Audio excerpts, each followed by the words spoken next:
Felix ചേരുന്നുണ്ട് നമുക്കൊപ്പം. നമുക്കറിയാം ആശങ്കയുടെ മണിക്കൂറുകളായിരുന്നു കഴിഞ്ഞു പോയത്. കോഴിക്കോട് നഗരം ഇപ്പോൾ ആശങ്ക വിട്ട് ശാന്തതയിലേക്ക് എത്തിയിട്ടുണ്ട്.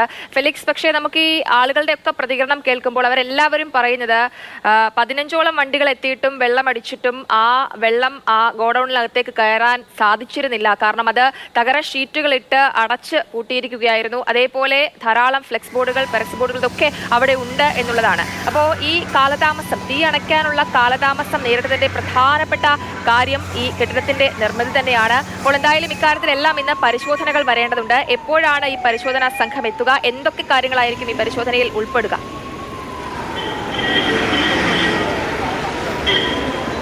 തീർച്ചയായിട്ടും പ്രധാനപ്പെട്ട കാര്യം എങ്ങനെ ഫയർ ആൻഡ് സേഫ്റ്റിയുടെ അനുമതി ഇവിടെ ലഭിച്ചു എന്നതൊരു പ്രധാനപ്പെട്ട ചോദ്യമാണ്. അത് ലഭിക്കാനുണ്ടായ സാഹചര്യം നമുക്കറിയാം, അത് പരിശോധിക്കും എന്ന് തന്നെ നമ്മൾ മനസ്സിലാക്കുന്നു. ഒപ്പം തന്നെ ഇവിടെ ഈ തീപിടുത്തം അണയ്ക്കാൻ ഉണ്ടായ താമസമല്ല, ഇത്രയും വലിയ വ്യാപ്തിയിൽ തീ എങ്ങനെ ഉണ്ടായി, അത് ഇത്രയും എന്തുകൊണ്ട് നേരമെടുത്തു, അത് പൂർണ്ണമായും തീ നിയന്ത്രണ വിധേയമാക്കാൻ തുടങ്ങിയ കാര്യങ്ങളൊക്കെ തന്നെ കുറച്ചുകൂടി വ്യക്തത വരേണ്ടതുണ്ട്. ആ കാര്യങ്ങളൊക്കെ തന്നെ പരിശോധന ഉണ്ടാകുമെന്ന് തന്നെയാണ് നമുക്ക് മനസ്സിലാക്കാൻ കഴിയുന്നത്. നേരത്തെ സൂചിപ്പിച്ച പോലെ തന്നെ കോഴിക്കോട് നഗരത്തിൻ്റെ ഹൃദയഭാഗത്താണ് ഇങ്ങനെയൊരു തീപിടുത്തം ഉണ്ടായത്. അതും വലിയൊരു തീപിടുത്തം. അത് അണയ്ക്കാൻ തന്നെ ഏറെ സമയം എടുക്കേണ്ടി വന്നു. മാത്രമല്ല, നമുക്ക് ഒറ്റ നോട്ടത്തിൽ തന്നെ ഇതിൻ്റെ ഈ പറയുന്ന കെട്ടിടത്തിൻ്റെ അതിൻ്റെ നിർമ്മാണം, അതിൻ്റെ നിയമലംഘനം, അതൊക്കെ ഒരു പരിധിവരെ നമുക്ക് മനസ്സിലാക്കാൻ കഴിയും. ഒരു തീപിടുത്തം ഉണ്ടായാൽ തീർച്ചയായിട്ടും, പ്രത്യേകിച്ച് ഒരു വസ്ത്ര സ്ഥാപനമാണ്, വ്യാപാര സ്ഥാപനമാണ്, അപ്പോൾ അതിനുള്ളിൽ ഇങ്ങനെ വലിയൊരു തീപിടുത്തം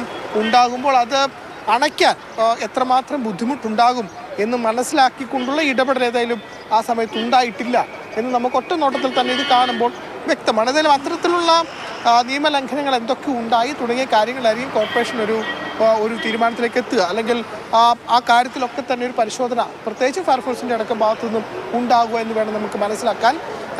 ഏതായാലും ഈ പറയുന്ന സ്ഥലത്ത് ഞാൻ നേരത്തെ സൂചിപ്പിച്ച പോലെ തന്നെ ഫയർഫോഴ്സ് അടക്കം ഇവിടെ എത്തുന്നതിനുണ്ടായ ഒരു കാലതാമസമുണ്ട്. അതിന് കാരണങ്ങളുണ്ട്. ഞാൻ നേരത്തെ സൂചിപ്പിച്ച പോലെ തന്നെ ബീച്ചിലെ ഒറ്റ ഫയർഫോഴ്സ് യൂണിറ്റ് മാത്രമാണ് ഉണ്ടായിരുന്നത്. പിന്നീട് വെള്ളിമാട് കുന്നിൽ നിന്നും മീൻ ചന്തയിൽ നിന്നുമൊക്കെ ഇവിടേക്ക് ഫയർഫോഴ്സ് യൂണിറ്റുകൾ എത്തേണ്ടി വന്നു. അതിനടുത്തൊരു കാലതാമസം കൂടി വളരെ പ്രധാനപ്പെട്ട ഒരു കാര്യമാണ്. ചേട്ടാ, ആ സമയത്ത് ഇവിടെ ഉണ്ടായിരുന്നു? ഇന്നലെ 6:30 മണിക്കാണ് വന്നത്. ഞാൻ പുറത്തേനും ഇങ്ങോട്ട് കയറാൻ കഴിഞ്ഞില്ലായിരുന്നു. അപ്പോൾ ഭയങ്കര പിടിക്കുന്നത്. അതിപ്പോൾ ലുലുമാളിൻ്റെ ഒരു ഫയറൊക്കെ വന്നിട്ടാണ് എൻ്റെ നേരെ മുന്നിലുള്ള അവരെ ഫയറും വന്നിട്ടാണ് കുറേ അടിച്ചത്. വരുമ്പോൾ നല്ല പിടിച്ചിട്ട് ഇങ്ങനെ ആൾക്കാരെ അങ്ങോട്ട് ഓടി ഇങ്ങോട്ട് ബസ്സൊക്കെ അങ്ങോട്ട് സൈഡാക്കി. ഓക്കെ, ഭയങ്കര പിടുത്താണ്. ആളപായമൊന്നുമില്ല. കുറേ ആൾക്കാരുണ്ടായിരുന്നു, അവരൊക്കെ ഒഴിവാക്കിച്ചിട്ടാണ്. പലപ്പോഴും SM സ്റ്റേറ്റിലുണ്ടായിരുന്നു കുറച്ച് 4-5 വർഷം മുമ്പ്. അത് ഇത്ര ഇല്ല. ഇത് ഭയങ്കരമായിട്ട് നമ്മൾ ആദ്യമായിട്ടാണ് ഇങ്ങനെ കാണുന്നത്. നാട്ടുകാർക്ക് ആശ്രയം കഴിച്ചാൽ നാട്ടുകാർ നന്നായിട്ട് പേടിച്ചല്ല. 10-30 പേരാണ് ഇവിടെ ഉണ്ടായിരുന്നു. എല്ലാവരും അവിടുന്ന് പോയതാ പിടിക്കുമ്പോൾ തന്നെ ആൾക്കാർ പായിപ്പിച്ച വേഗം. ആർക്കല്ല, ഷോപ്പാണ് മെയിനായിട്ട് ഇവിടെ. എല്ലാ യൂണിഫോമും പെരുന്നാളിലൊക്കെ ഡ്രസ്സുകൾ കണ്ടമാനുണ്ടായിരുന്നു.